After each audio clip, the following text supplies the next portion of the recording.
Parte 5. ¡Ey! En Argentina existen casos que, pese a ser muy oscuros, fueron rápidamente olvidados. Hoy en la quinta parte de esta serie vamos a conocer algunos casos que seguramente te van a dejar pensando. Argentina, un país con buena gente.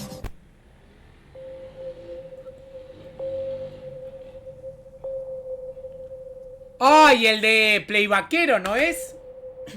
El lunes 18 de septiembre del 2017, por la noche, Ignacio Bacari, de 63 años de edad, realizó un llamado al servicio de emergencias desde su departamento ubicado en el barrio de Caballito, Buenos Aires. En esta llamada, Ignacio aseguraba que su mujer, Susana Fernández, de 60 años, había sufrido un golpe tras caer descompensada de forma repentina. Rápidamente una ambulancia llegó hasta el lugar para atender a Susana. Pero apenas ingresaron al departamento, los médicos comenzaron a notar que algo no andaba bien. Verán, el interior del departamento era prácticamente un basural.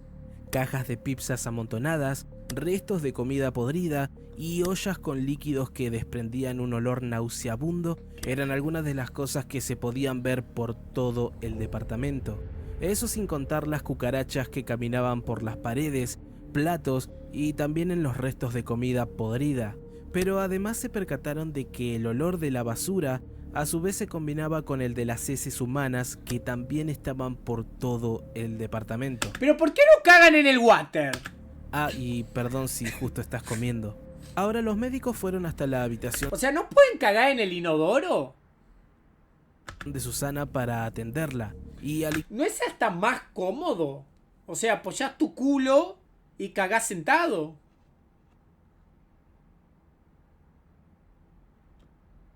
ingresarla encontraron en el piso, sin ropa y tapada solamente con una sábana. Me da frío. ¿Sabías que en Japón los inodoros se calientan? ¿Y vos apoyás tu trasero y estás calentito?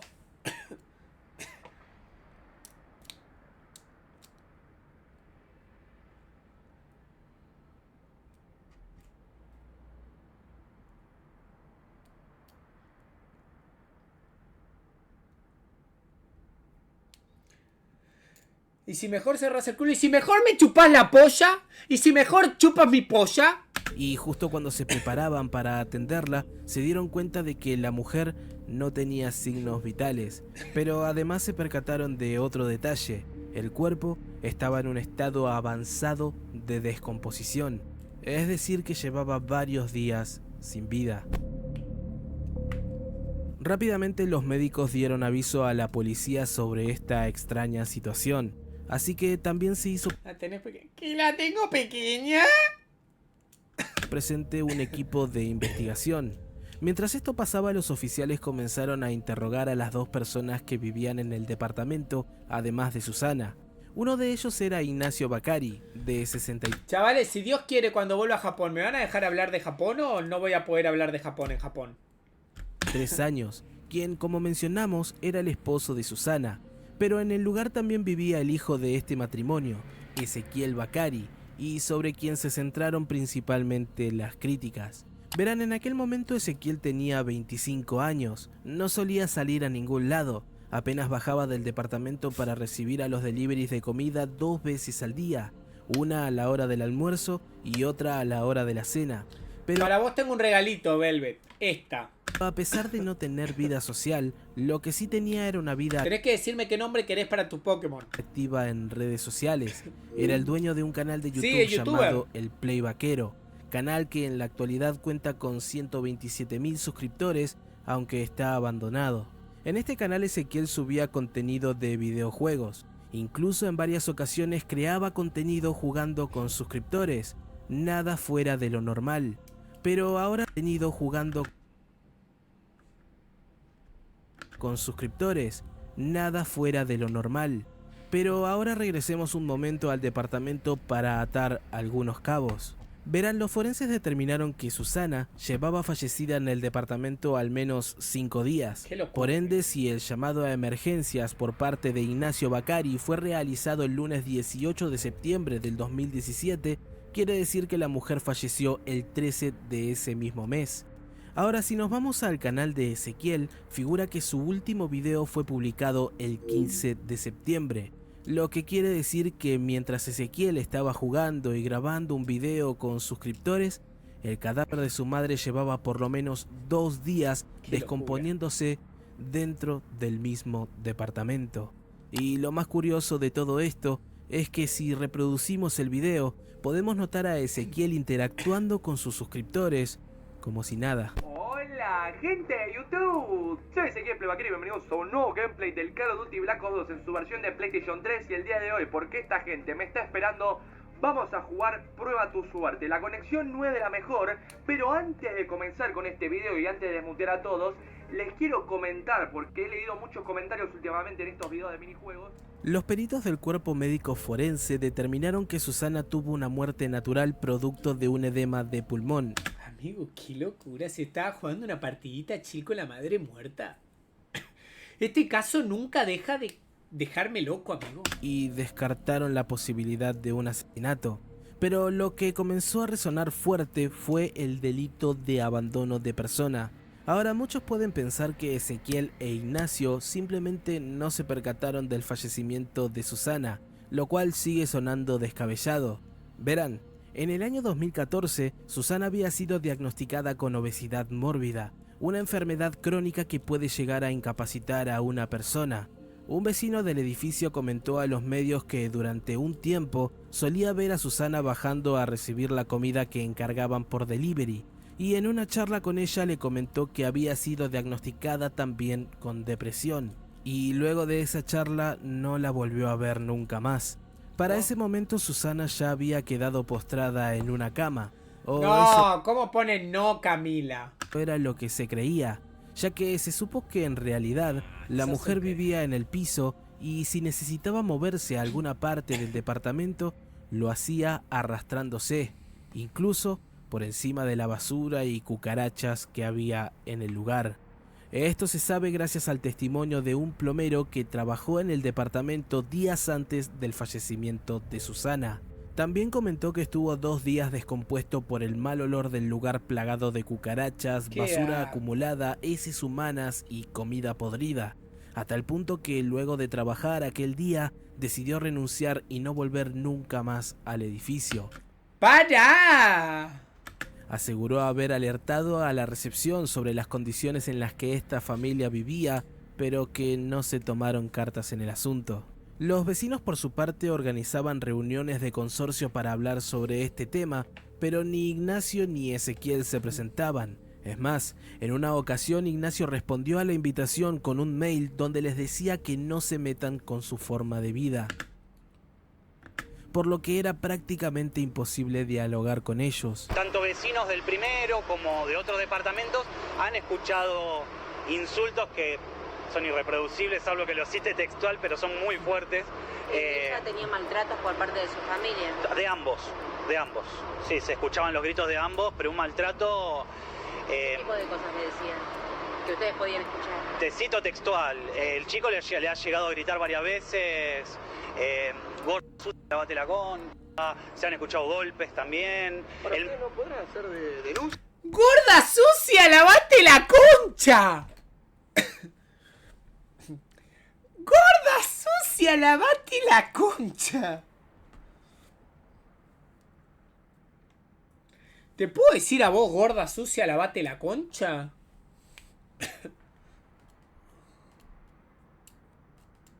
Gorda sucia, lavate la concha es durísimo, amigo.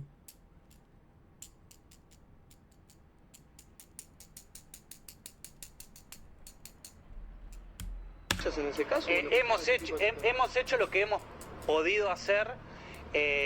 Una sola vez hicimos por maltrato, pero no han podido acceder a... No abrían el departamento en una persona... O sea, pensá que acá no entraba nadie ni salía nadie salvo ellos dos. Hay una cosa importante que me parece destacar, porque por algo están detenidos. Esta gente convivía en los últimos 5 días, una semana, pero digo, sobre todo los días claves, cruciales. Entraron y salieron, es decir, convivían con la persona muerta. Sí. Ahora, sabiendo que Susana había sido diagnosticada con obesidad mórbida, uno creería que Ignacio o Ezequiel cuidarían de ella, que estarían pendientes o que al menos irían cada cierto tiempo al dormitorio para ver si necesitaba algo. por lo que es prácticamente imposible que durante 5 días no se hayan percatado de que Susana estaba muerta. Lo cierto es que durante esos 5 días convivieron Gorda con sucia, su lavate la cadáver, concha. llevaban una vida normal. Ezequiel seguía grabando y publicando videos como si nada, todo con el cadáver de su madre apenas a unos metros. Pero ¿cómo podían tan siquiera comer con el olor nauseabundo Qué de la asco, basura acumulada mezclado con el de un cuerpo en descomposición? Me parece... Todo este contexto hace que el caso sea perturbador. Pero además hay un detalle importante y que al final no se explicó. La mentira de Ignacio Bacari en la llamada a emergencias.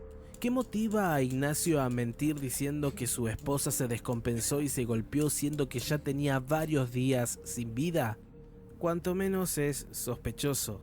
Aún así, la justicia determinó que tanto Ignacio como Ezequiel no tenían responsabilidad alguna y no fueron procesados por abandono de persona. Simplemente fueron detenidos, indagados y liberados sin más, por lo que el caso quedó en la ¿Te gusta olor a concha? nada. Me gustaría saber qué piensan ustedes sobre esto y cuáles son sus teorías sobre el caso. Mientras tanto, vamos a conocer otro.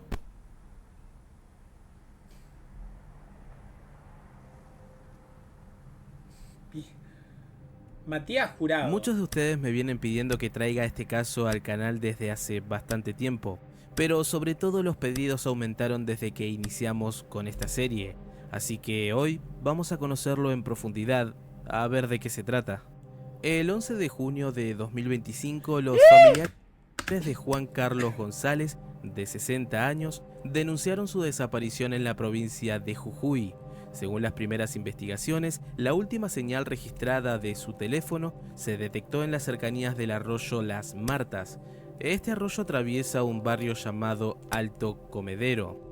Unos días después, el 19 de ese mismo mes, familiares, amigos y personal policial se trasladaron hasta las cercanías del arroyo para llevar a cabo tareas de peritaje. En ese momento, los allegados a Juan se tomaron esta fotografía con carteles que mostraban el rostro del hombre desaparecido. Y tengan en cuenta esta foto para más adelante. Ahora, durante el mes de julio de 2025 se produjo otra desaparición en un barrio cercano llamado Mariano Moreno. En esta ocasión se trataba de Jorge Omar Anachuri, de 68 años de edad. Jorge había desaparecido el día viernes 25. Pero su búsqueda comenzó recién al día siguiente.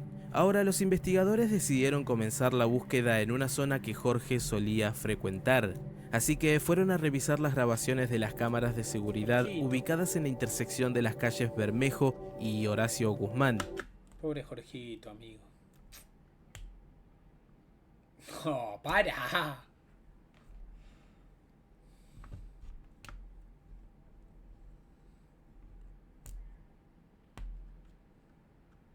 En el barrio Mariano Moreno de San Salvador de Jujuy, y al revisar las cámaras vieron a Jorge subiéndose a un taxi.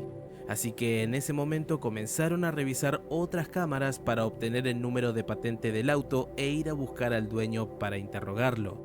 Al identificar e interrogar al chofer de este taxi, este declaró que había llevado a Jorge junto a otro hombre desde esa esquina en Mariano Moreno hasta la zona del barrio Alto Comedero. Así que los investigadores le pidieron que les brindara la dirección exacta donde los había llevado y una vez la obtuvieron, el 30 de julio, las fuerzas policiales acudieron a la dirección con una orden judicial para allanar ese domicilio. En él vivía el hombre que iba dentro del taxi junto a Jorge, quien fue identificado como Matías Jurado. Y si bien los agentes allanaron el lugar buscando obtener indicios del paradero de Jorge Omar Anachuri, lo que finalmente encontraron en esa casa fue totalmente macabro. Verán, al ingresar a la vivienda se encontraron con dos personas en su interior. Una de ellas era Matías Jurado y la otra era su sobrino de 16 años, cuya identidad por obvias razones se mantiene en reserva. De todas formas, aún no es momento de hablar sobre el adolescente. Ahora los agentes comenzaron a requisar el lugar, y es en este punto que comenzaron los hallazgos. En la casa encontraron restos óseos fragmentados y piel humana. Estos presentaban indicios de haber sido calcinados o, de mínima, haber sido sometidos al fuego. Pero esto no sería todo. En la rejilla de la ducha del baño se encontró lo que parecía ser una nariz humana y restos de pelo. Esto acompañado de rastros de sangre. También se confirmó el hallazgo de carne humana en varias partes de la casa. Y otro detalle macabro de todo esto es que descubrieron lo que parecían ser partes de cartílagos humanos en los platos donde comían los perros. Hay mucha más piel, se ha encontrado gran cantidad, la cual hemos hecho una división de la misma para poder hacer dos tipos de cotejo diferentes. El resto estaba muy deteriorado porque básicamente lo que hacía o donde estaba al menos la piel era en el lugar donde comían los perros. Tenía eso para comida de perros. Pero además de los restos humanos se secuestraron distintos objetos, cuchillos y machetes, los cuales estaban ocultos debajo del colchón donde dormía Matías Jurado. Eso sin contar las distintas prendas de ropa encontradas en el lugar. Y acá hay otro detalle, ya que una de esas prendas corresponde a la utilizada por Jorge Omar Anachuri al momento de su desaparición. Bidones de combustible, colchones calcinados y un sector donde se hacía fuego periódicamente fueron otras de las cosas que llamó poderosamente la atención de los agentes, además de una carretilla que se cree utilizaba para deshacerse de los cuerpos y ollas que podrían haber sido utilizadas para cocinar parte de los mismos. Y hago mención a esto de forma plural, ya que luego de tomar muestras de ADN de todo lo antes mencionado, se confirmó que no solamente Jorge había sido víctima de Matías Jurado, sino que los informes forenses detectaron la presencia de ADN de por lo menos 5 personas distintas.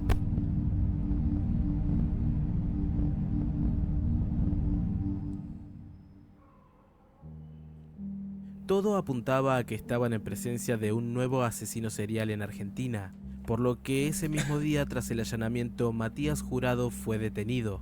Y una figura clave en la investigación fue el sobrino de Jurado, ya que su testimonio brindado en cámara Gesell aportó detalles cruciales sobre el modus operandi del presunto asesino serial. Para empezar, se menciona que el chico estaba en situación de vulnerabilidad y que sus padres lo habían abandonado. Es por eso que convivía con Jurado en la vivienda de Alto Comedero. Ahora, se sabe que fue inmediatamente puesto en resguardo por su calidad de víctima, ya que se dio a conocer que era agredido y maltratado por su tío. Incluso vecinos aseguraron haberlo visto escaparse saltando las paredes. Pero la peor parte es que Jurado, en ocasiones, lo invitó a participar. ¿Pero participar exactamente de qué? Bien, el testimonio del adolescente reveló la macabra rutina de Jurado. Según la declaración del menor, su tío salía los días viernes a buscar víctimas. Por lo general, eran hombres mayores de edad, en estado de vulnerabilidad o en situación de calle. Cada viernes, Jurado salía de su casa y regresaba con una persona distinta. Y es en un momento de su declaración que el menor utilizó la palabra descuartizamiento para describir lo que su tío hacía. Explicó que Matías Jurado descuartizaba a las personas y quemaba los miembros más grandes en el sector que mencionamos anteriormente. El resto lo enterraba o lo ponía en bolsas para tirarlo en un basural con un arroyo seco cerca de la casa.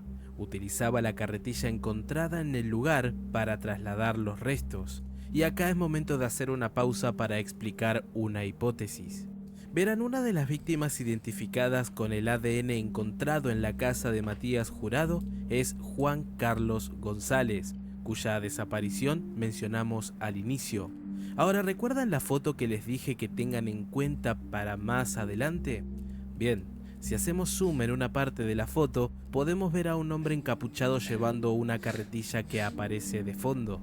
Ahora, recordemos que esta foto fue tomada cerca del arroyo Las Martas, en el barrio Alto Comedero, mismo barrio donde vivía Matías Jurado y donde solía descartar parte del...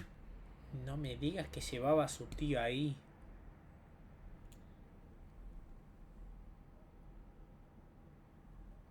Qué miedo, cabrón.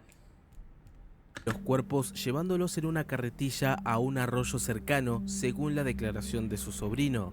Teniendo todo esto en cuenta, es que comenzó a cobrar fuerza la hipótesis de que la persona que se ve de fondo con una carretilla es Matías Jurado, lo cual sería bastante inquietante teniendo en cuenta el contexto de esa fotografía. Aunque, como mencioné, esto es solo una hipótesis que aún se está investigando, pero me pareció interesante como para dejarlo pasar. Ahora, según la declaración de otros familiares, el adolescente le había contado a un primo que Jurado, su tío, en una ocasión le abrió la puerta de la casa y le habría dicho: «Pasá, ¿querés ver a una persona muerta?», con el interior de la casa lleno de sangre, por lo que en ese momento el sobrino salió corriendo del lugar. Incluso se dice que durante una fiesta de cumpleaños en el mes de enero, el chico le había dicho a una familiar que estaba mal porque anoche Matías mató a otro. Y para darle una respuesta al interrogante, Matías Jurado invitaba a participar a su sobrino de 16 años de los descuartizamientos que llevaba a cabo dentro de su casa. Ahora, se sabe que Matías Jurado solía salir a cazar a sus víctimas los días viernes, pero ¿por qué? Bien, según las investigaciones, esto tiene un motivo. Verán, cada viernes Jurado se dirigía a una zona específica de la ciudad conocida como la Vieja Estación o Terminal. Se sabe que en esa zona una ONG realizaba actividades de asistencia como dar comida y ayuda a personas en situación de calle, justamente el perfil de las víctimas. Lo que se presume es que mayormente los viernes había una mayor concentración de personas vulnerables en ese lugar, lo que facilitaba a Jurado el contacto. Ahora, una vez en el lugar, Jurado empleaba un método de engaño. Se acercaba a estos hombres, la mayoría mayores de 50 años, para ofrecerles trabajo, llevarlos a una reunión o incluso ofreciéndoles distintos tipos de vicios, como por ejemplo, alcohol. Esto dependiendo de las características de la persona a la cual elegía. Así es como se los llevaba hasta su casa. Una vez en el lugar, tomaban bebidas, entraban en confianza y luego los asesinaba. Y acá es donde nace una pregunta que hasta el momento no tiene respuesta. ¿Cuál era el móvil de los asesinatos? ¿Qué motivaba a Matías Jurado a hacer estas cosas? Por el momento no se sabe. Se habló sobre un posible caso de esquizofrenia, pero hace poco fue declarado imputable, por lo que permanece siendo un misterio. Un hijo de puta. Hasta el momento 5 víctimas fueron Yo hubiera asustado, código Cabezuc. confirmadas por la justicia: Jorge Omar Anachuri, Totalmente, hermano. Sergio Alejandro Sosa, Juan José Ponce, Miguel Ángel Quispe y Juan Carlos González. Como un dato no menor, se dio a conocer que Matías Jurado ya había estado preso anteriormente por otros delitos. Homicidio simple en el año 2004, aunque al ser menor de edad en ese momento, cumplió 10 años y fue liberado en el 2014. En el año 2017 fue acusado por robo agravado y en el 2018 por amenazas con un arma. Fue condenado por estos hechos a 3 años y 4 meses de prisión, siendo liberado en el año 2020. ¿Cuántas vidas se habrían salvado si las penas no hubieran sido tan leves? Es algo serio a analizar. Mientras tanto, vamos a conocer otro caso. Tranqui, ¿no? Irina Flynn. El 29 de diciembre del 2021, Daniela Flair fue hasta la casa de su hermano, el arquitecto Reinaldo Flair, de 61 años de edad, que vivía en el barrio Los Bulevares, provincia de Córdoba. Ahora, Daniela estaba preocupada porque desde el día anterior, Reinaldo no respondía a sus llamadas, así que fue hasta su casa para averiguar qué estaba pasando. Pero al ingresar a la vivienda de Reinaldo lo encontró sin vida, maniatado de pies y manos. Había sido ejecutado de 2 disparos, uno en la cabeza y otro en el cuello. Inmediatamente después del hallazgo llamó a la policía para denunciar el hecho, por lo que se activó el protocolo de investigación, así que la escena del crimen fue peritada. Pero hubo un detalle que llamó poderosamente la atención de los investigadores al revisar la casa, ya que no se encontraron signos de violencia en puertas o ventanas. Por otra parte, objetos de valor como una computadora, la billetera del hombre, un celular y una tablet permanecían en el lugar, por lo que la versión de un robo fue rápidamente descartada. Pero si no se trató de un robo, ¿qué fue lo que ocurrió? Es en este punto donde todo comienza a dar un giro, ya que habiendo descartado la posibilidad de un robo como el móvil del asesinato, las sospechas se centraron en el entorno íntimo y familiar de la víctima, pero sobre todo sobre su propia hija, Irina Fler, y su novio, Leandro Moscarello. Y estas sospechas tenían un motivo. Él hacía todo lo que ella quería que le comprara, que le hiciera. Hacía todo lo que él podía hacer por propia ella. hija. Y bien muere Verónica, le pide rendición de cuenta, siendo una chica muy joven. Rendición de cuenta, qué es lo que era de ella y cuáles eran las cosas de ella. Reinaldo me contaba que lo trataba mal, que le rompía la ropa. Digo yo, pero ¿por qué no salí de Reinaldo? ¿Por qué no salís de ahí? Él estaba ahí, se ve que, bueno, él también se ve que quería estar con su hija. Verán, tras la muerte de su madre, Irina estaba en un proceso de división de bienes, es decir que tenía derecho a la porción hereditaria correspondiente de los bienes de su madre. Pero es acá donde comenzaron los problemas, ya que, según testimonios, Irina y su pareja estaban en constante conflicto con Reinaldo, exigiendo los bienes y queriendo acceder al 100% de todo, incluyendo las propiedades que aún estaban a nombre de su padre, llegando incluso a cambiar las cerraduras de la casa donde vivían, obligándolo a mudarse.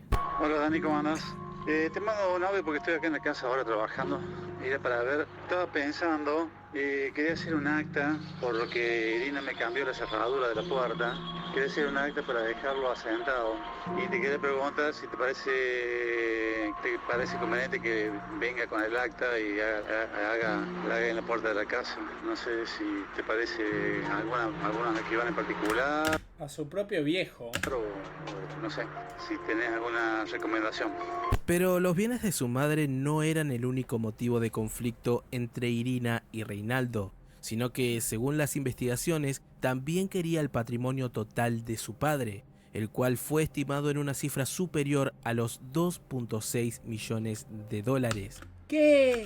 Esto teniendo en cuenta que entre los bienes de su padre había alrededor de 7 propiedades a su nombre, e Irina lo quería todo para ella. Pero la cosa iba a empeorar aún más. Verán, en el último tiempo, Reinaldo había formado una nueva pareja y planeaba contraer matrimonio. Y ya saben cómo funciona esto. Al casarse, legalmente su esposa habría adquirido derechos sobre una parte de su patrimonio, lo que lógicamente reduciría la herencia que recibiría Irina. Y creo que a estas alturas ya entienden por dónde va la cosa.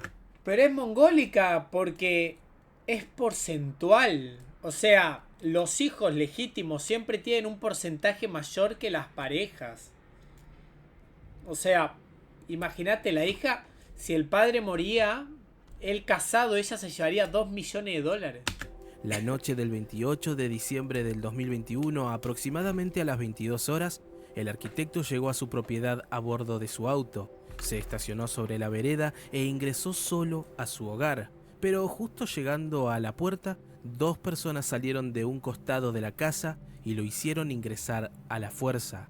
Una vez dentro del lugar, encendieron la televisión y le subieron el volumen al máximo. Luego, sentaron en una silla en el comedor de su casa al hombre, lo ataron de pies y manos con precintos y le dispararon 2 veces con un arma calibre 22. Una parte importante de la reconstrucción del hecho fueron las imágenes de la cámara de seguridad que da a la parte trasera de la casa. En ella se puede ver un auto sospechoso, un Ford Ka color negro, que fue visto circulando y deteniéndose en las cercanías del domicilio. Poco después aparecen 2 personas caminando, algo que podría ser normal, salvo por el detalle de que esta cámara es la última que los registra.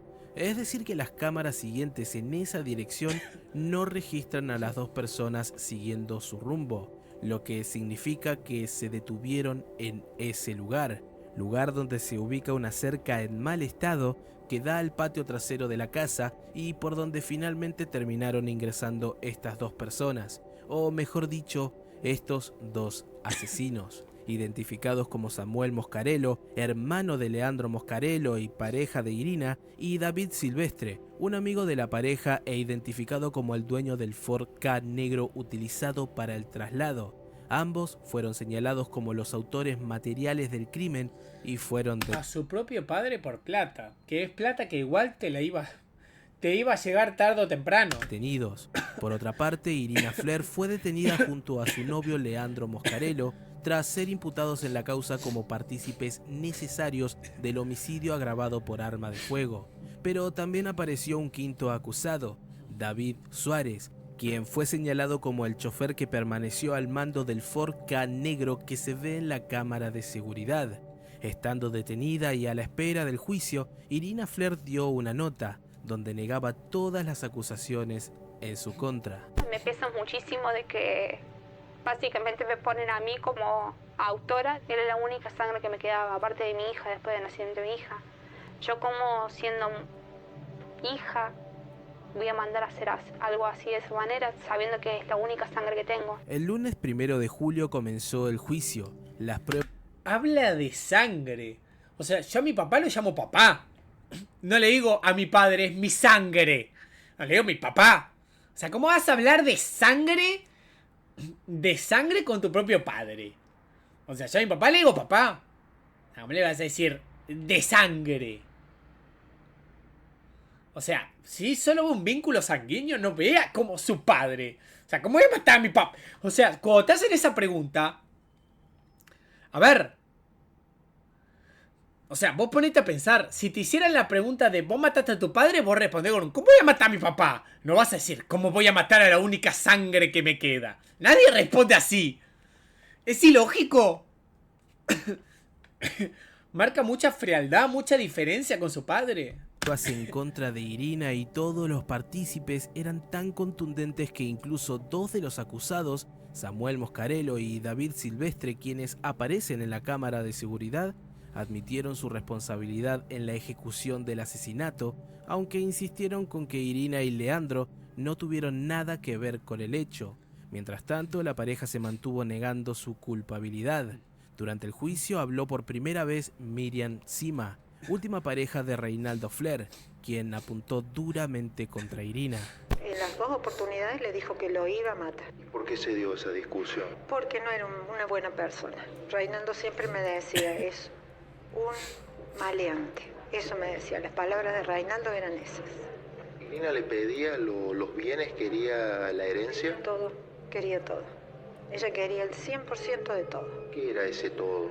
Todo, lo de él y lo de la mamá, que lo de la mamá le correspondía a Irina, evidentemente, pero también Reinaldo, por ser el esposo, también tenía un porcentaje de eso, y ella quería todo. ¿Reinaldo tenía miedo de Irina, tenía miedo de Leandro? Tenía miedo de los dos, Él siempre, y me retumban esas palabras de decir, tengo miedo de que me maten de un fierrazo en la cabeza. Por otra parte, Irina se quebró en su declaración, insistiendo con su inocencia, mientras que los demás acusados pedían disculpas a la familia y aseguraron que todo se trató de un accidente.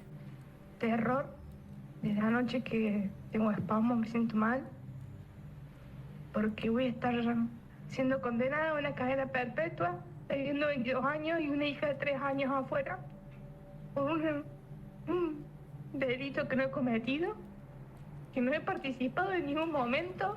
Se han dicho un montón de cosas de mí que no han existido, que no han sido así. O sea, te das cuenta lo frío que es. O sea, vos pasa eso y decís, ¿cómo voy a matar a mi papá? O sea, lo primero que te sale es, ¿cómo voy a matar a mi papá, a mi propio papá? Y la mina dice, no, es que un delito que no cometiste no es un delito, es tu papá.